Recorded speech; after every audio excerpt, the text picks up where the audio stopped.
You believe in evolution? Of course I do, yes. The scientific method must be observable and repeatable. So could you give me one piece of observable evidence for Darwinian evolution? Okay, I would point to, as one great example, is look at the genetics of the stickleback. What's that? So stickleback fish are a very interesting collection of species that were recently isolated after the end of the Ice Age. What did they become? They're various species of sticklebacks. They stayed as fish. Well, of course. Can you think of any observable evidence where there was a change of kinds? Fish. Human beings are still fish. Human beings are fish? Why, yes, of course they are. How long did that take? A couple billions of years, millions. A couple of millions? How is that observable?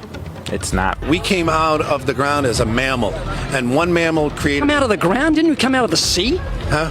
Well, initially in the beginning, we came out of the ground and the sea after the great destruction of the... So did we have lungs or gills when we came out of the sea? You want to know something?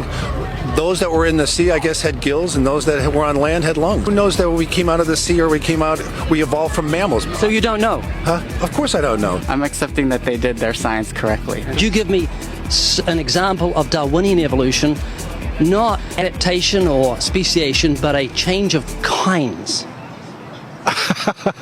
These are changes of kinds. They're still fish. They're distinctly different fish. I would say look at Lenski's experiments with bacteria then. So what did the bacteria become?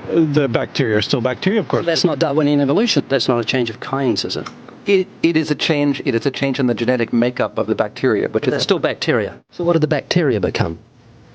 A new kind of bacterium. So it's still bacteria. There's no change of kinds. To summarize, the observable evidence that you give me for Darwinian evolution is bacteria becoming bacteria. No, it is bacteria acquiring new metabolic capabilities.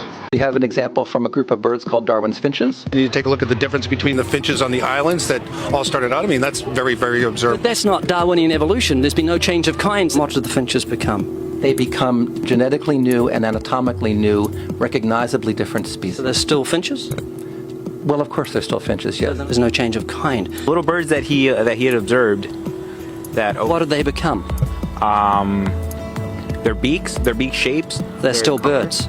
Yes. 3 finches that turn into different types of birds based They're on still finches. Well, for example, Darwin and his study on evolution of the birds on the island that he went on to Their there. beaks changed? Their beaks. They're still birds. There's no change of kinds. That's within the It's kind. evolution on the beaks. So that's called adaptation. It's not Darwinian evolution. There's no change of kinds.